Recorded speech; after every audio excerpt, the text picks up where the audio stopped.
In the early decades of the 19th century, the remote, densely forested island of Van Diemen's Land, known today as Tasmania, was widely considered the absolute, terrifying edge of the known world. Established by the British Empire in 1803 primarily as a brutal, inescapable penal colony for the most hardened, irredeemable convicts, it quickly evolved into a highly profitable, rapidly expanding agricultural frontier. Thousands of ambitious, land-hungry free settlers and heavily armed ex-convicts aggressively pushed deep into the fertile, ancient hunting grounds of the island's indigenous population, the Palawa people. This massive, unrestrained colonial expansion did not occur peacefully. It immediately ignited a brutal, deeply intimate, and highly protracted guerrilla conflict that would become historically known as the Black War. The Palawa, whose ancestors had successfully, sustainably managed the rugged island ecosystem for over 35,000 years, suddenly found their vital food sources completely destroyed by thousands of grazing sheep, their sacred sites desecrated, and their families ruthlessly hunted down by heavily armed, frequently intoxicated roaming bands of colonial stockmen. The conflict rapidly escalated from isolated, tragic skirmishes into a full-scale, incredibly violent war of attrition. The Palawa warriors, although vastly outnumbered and entirely lacking modern firearms, were absolute, undisputed masters of the treacherous, densely forested Tasmanian terrain. They utilized their profound, intimate knowledge of the landscape to launch devastating, highly coordinated, and incredibly swift guerrilla attacks against the isolated, highly vulnerable European farmsteads. They would silently emerge from the thick, impenetrable eucalyptus bush, forcefully spearing livestock, burning wooden homesteads to the ground, and frequently executing the encroaching settlers with terrifying, lethal precision before vanishing completely without a trace back into the dark forest. The colonial population, deeply terrified by this invisible, highly effective enemy, lived in a constant, suffocating state of absolute paranoia. By the late 1820s, the violent, bloody death toll on both sides was rising exponentially, and the entire colonial agricultural economy of Van Diemen's Land was teetering perilously on the very brink of total, catastrophic collapse due to the relentless, highly disruptive indigenous resistance. In a desperate, heavy-handed attempt to completely crush the Palawa resistance and permanently secure the highly profitable agricultural lands for the British Crown, the newly appointed Lieutenant Governor, George Arthur, declared official martial law across the entire island in November 1828. This draconian, highly aggressive legal maneuver effectively authorized the colonial military and heavily armed civilian roaming parties to shoot and kill any indigenous person found within the settled districts on site, completely legally sanitizing a terrifying campaign of mass, systematic eradication. However, even this horrific, state-sponsored violence spectacularly failed to neutralize the highly mobile, deeply resilient Palawa resistance. Governor Arthur, a deeply rigid, highly bureaucratic military administrator, realized that traditional military patrols were entirely useless in the dense, complex Tasmanian bush. He required a massive, unprecedented, and entirely radical solution to finally, definitively end the Black War.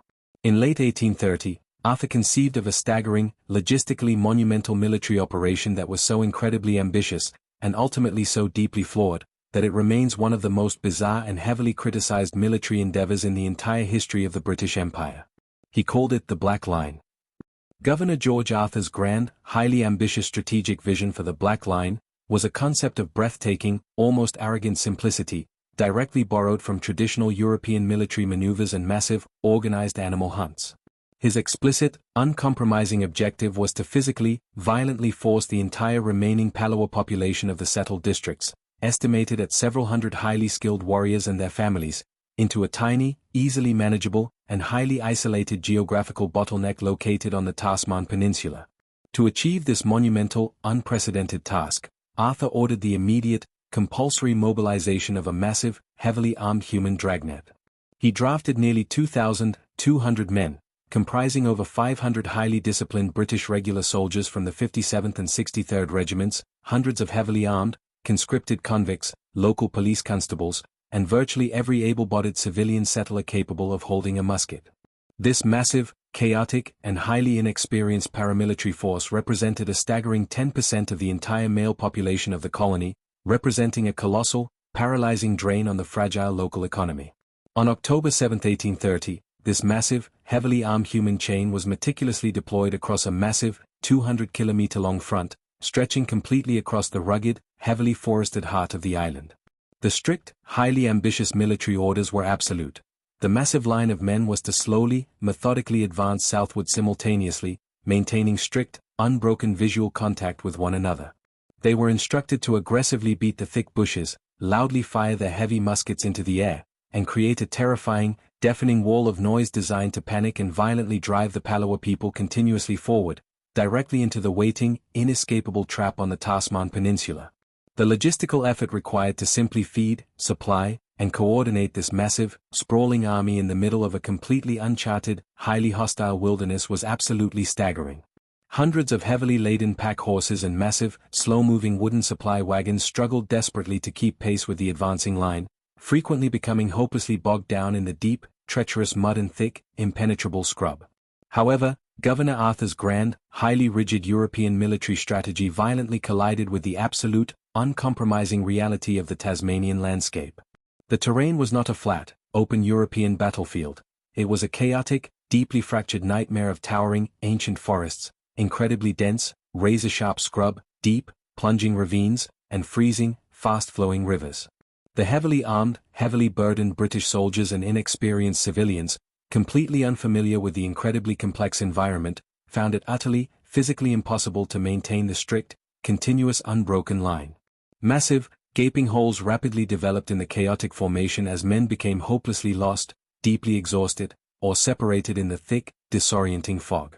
The highly skilled Palawa people, who possessed a profound, intimate, and multi-generational understanding of every hidden valley and secret path, easily recognized the massive, clumsy, and deafeningly loud military operation.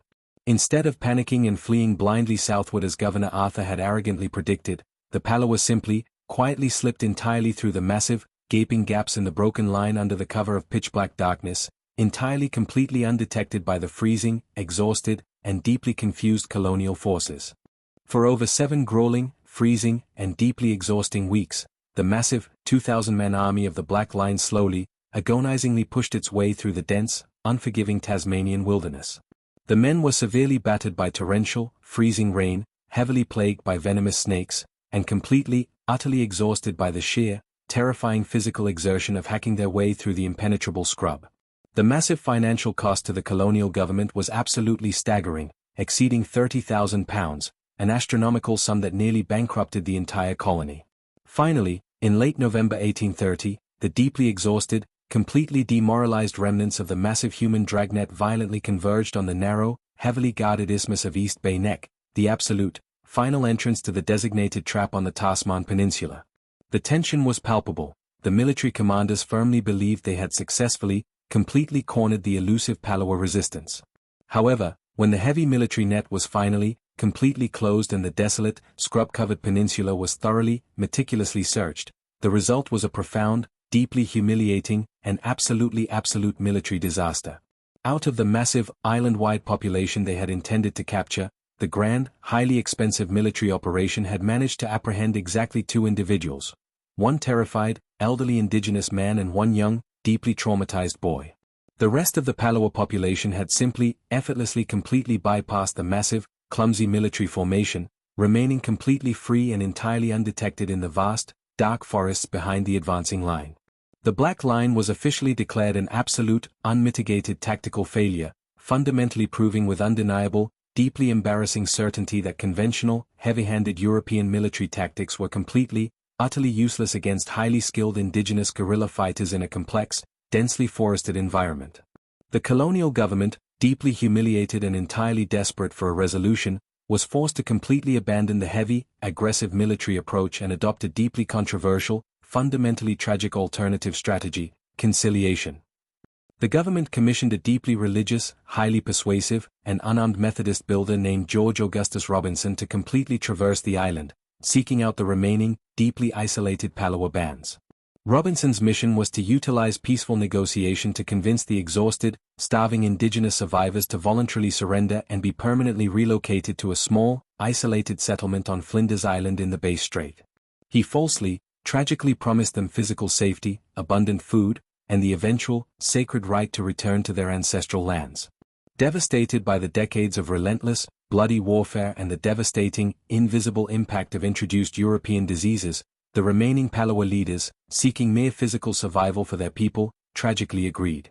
However, The promises made by Robinson were entirely, completely broken by the colonial government.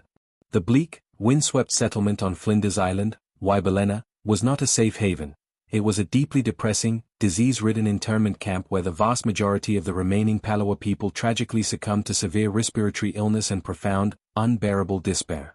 The spectacular, highly publicized failure of the Black Line highlighted the profound incompetence of the colonial military, but the subsequent, tragic conciliation resulted in the near-total destruction of one of the world's oldest, most resilient continuous cultures.